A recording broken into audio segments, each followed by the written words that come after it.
আমরা সাম্প্রতিক সময়ে দেখেছি বাংলাদেশ বিশ্ব মুক্ত গণমাধ্যম সূচকে 16 ধাপ এগিয়েছে। এটি আমাদের দেশের জন্য একটা সুখবর হলেও হয়তো আমাদের আকাঙ্ক্ষা বা প্রত্যাশা অনুযায়ী আমরা হয়তো আরো বেশি চেয়েছিলাম যে আমাদের গণমাধ্যম পরিবেশ আরো ভালো থাকবে, এবং আমরা এখনো আসলে যদি সেই সূচককে একটা মানদণ্ড ধরি তারপর আমরা অনেক নিচের দিকেই আসলে আছি। আমরা যখন গণমাধ্যমের কথা বলি, এখানে অনেক ধরনের আলোচনা রয়েছে, এই সরকারের সময় আলোচনা রয়েছে। যেহেতু আমি তথ্য সম্প্রচার মন্ত্রণালয়ের উপদেষ্টা ছিলাম, অনেকগুলো সমালোচনা আমার উপর আসলে বর্তায়। আমরা একটা কথা বিভিন্ন সময় বলেছি যে বিগত 16 বছর একটা ফ্যাসিস্ট শাসনের মধ্য দিয়ে অন্য সকল প্রতিষ্ঠানের যে ধরনের দলীয়করণ হয়েছে এবং ফ্যাসিজমের দ্বারা প্রভাবিত এবং নিয়ন্ত্রিত হয়েছে, গণমাধ্যমও এর অন্যতম একটি প্রতিষ্ঠান।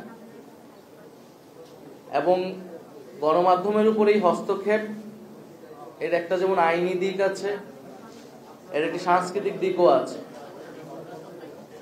ফলে মিডিয়া এবং ফ্যাসিজমের সম্পর্ক আসলে বিগত সময়গুলো কি ছিল এবং মিডিয়ার ভিতরে যে ফ্যাসিজম প্রবেশ করেছে সেখান থেকে মিডিয়াকে আমরা কিভাবে বের করতে পারবো, সে বিষয়ে আসলে আমাদের স্পষ্ট রূপরেখা প্রয়োজন। কারণ আমরা দেখছি মিডিয়া ও ফ্যাসিজমের যে সম্পর্ক বিগত সময়ে ছিল, যদি সেই সম্পর্ক থেকে সেই আদর্শিক আধিপত্য জায়গা থেকে যদি মিডিয়া বের না হয়, তাহলে আসলে এই জুলাই গণঅভ্যুত্থানের পরবর্তীতে আমরা যে মুক্ত গণমাধ্যমের প্রত্যাশা করি এবং জনগণের মিডিয়ার প্রতি যে আস্থা বিশ্বাসের জায়গা, সেটি আসলে সম্পূর্ণরূপে নিশ্চিত হবে না। ফলে মিডিয়ার সুশাসনের বিষয়টি মিডিয়ার ভিতর থেকেই নিশ্চিত করা উচিত, সে বিষয়ে উদ্যোগ গ্রহণ করা উচিত।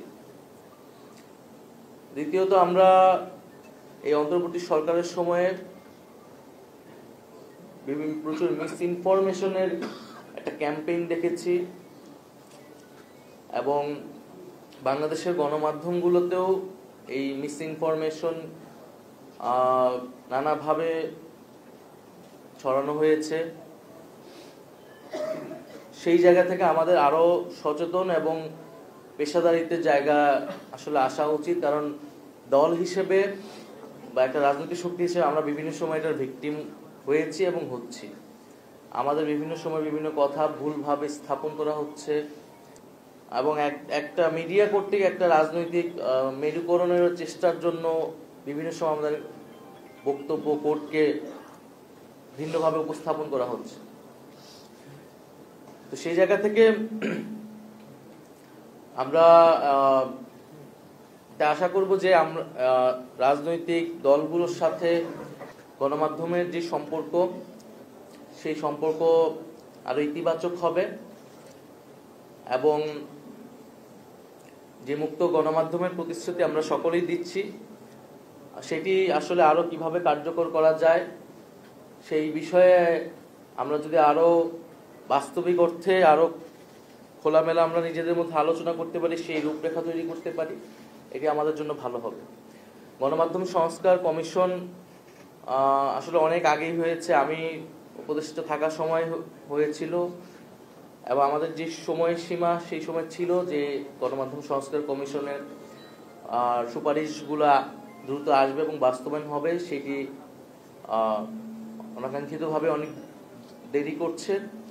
তো আমি মনে করি যে সেটি দ্রুত হওয়া উচিত, কারণ সেই সংস্কারের রূপরেখাগুলো আসলে এবং বাস্তবায়ন হওয়া শুরু করলে আমরা আসলে বলতে পারবো যে জুলাই গণঅভ্যুত্থানের পরে আসলে গণমাধ্যমের পরিবর্তনটা দৃশ্যমান হচ্ছে। গণমাধ্যমে যেই মালিকানার বিষয়টা আসছে, আমরা এটা সমর্থন করি যে মালিকানার বিষয়টা সুস্পষ্ট হওয়া উচিত। আর বিভিন্ন কর্পোরেট মালিকানা কোনো একটি গোষ্ঠী বা বিভিন্ন কায়েমি স্বার্থে গণমাধ্যমকে ব্যবহার করার সুযোগ পায়। ফলে গণমাধ্যমগুলো জনগণের কথা না বলে বিশেষ রাজনৈতিক উদ্দেশ্য অনেক সময় ধারণ করে।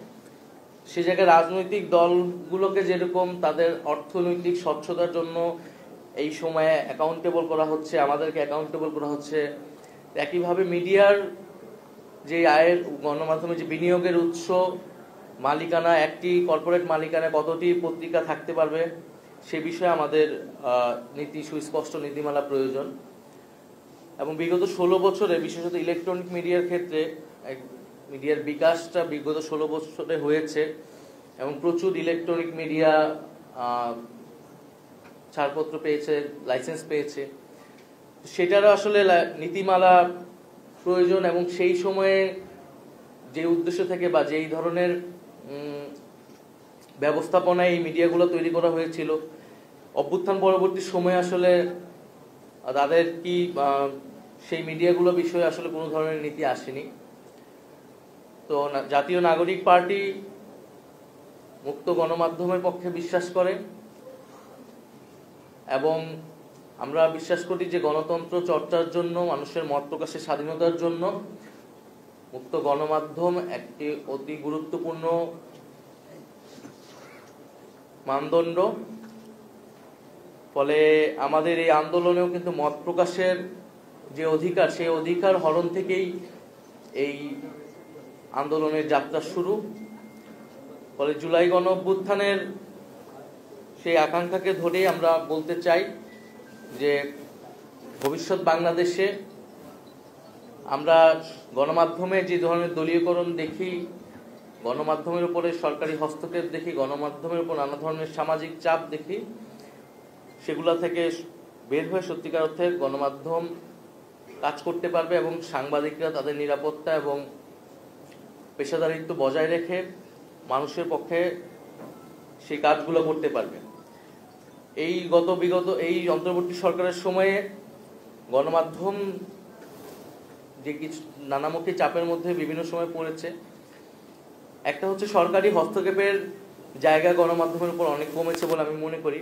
অন্তত আমার সময়ে গণমাধ্যমের উপর সরকারি যে হস্তক্ষেপের জায়গা সেটি একেবারেই কম ছিল, কিন্তু সামাজিক নানা ধরনের চাপ তৈরি হয়েছিল গণমাধ্যমের উপরে এবং সেই সামাজিক চাপগুলো আসলে ক্ষোভগুলা কেন গণমাধ্যমের বিশেষ গণমাধ্যমের বিরুদ্ধে হয়েছিল সেটিও আমাদের আসলে বিশ্লেষণ করা প্রয়োজন। আমাদের অবশ্যই গণমাধ্যমের পক্ষে দাঁড়াতে হবে, কোনো গণমাধ্যম বন্ধ করার পক্ষে আমরা কখনোই বলি নাই, বরং বিভিন্ন সময় যখন এই আলোচনাগুলো এসেছে আমরা গণমাধ্যমের পক্ষে থেকেছি। কিন্তু একই সাথে গণমাধ্যমে যে বিগত সময়ের ভূমিকা বা গণমাধ্যমের ভিতরে যে নানান ফ্যাসিবাদী প্রবণতা, সেটার বিরুদ্ধে আমরা কখনো কখনো বলেছি। কিন্তু এই বলার মানে এই না যে আমরা মুক্ত গণমাধ্যমের বিপক্ষে, বরং গণমাধ্যম যাতে স্বাধীনভাবে মুক্তভাবে জনগণের পক্ষে কথা বলতে পারে সে উদ্দেশ্যেই মূলত এই বক্তব্যগুলো বিভিন্ন সময় এসেছিল। তো আজকের আলোচনায় সম্পাদক পরিষদকে আন্তরিকভাবে ধন্যবাদ এবং কৃতজ্ঞতা জানাচ্ছি এবং আমরা সে আকাঙ্ক্ষা করি, সে প্রতিশ্রুতি রাখি যে বাংলাদেশে একটি মুক্ত গণমাধ্যম এবং সত্যিকার অর্থে একটি গণতান্ত্রিক ব্যবস্থা গড়ে উঠবে। ধন্যবাদ। আসসালামু আলাইকুম।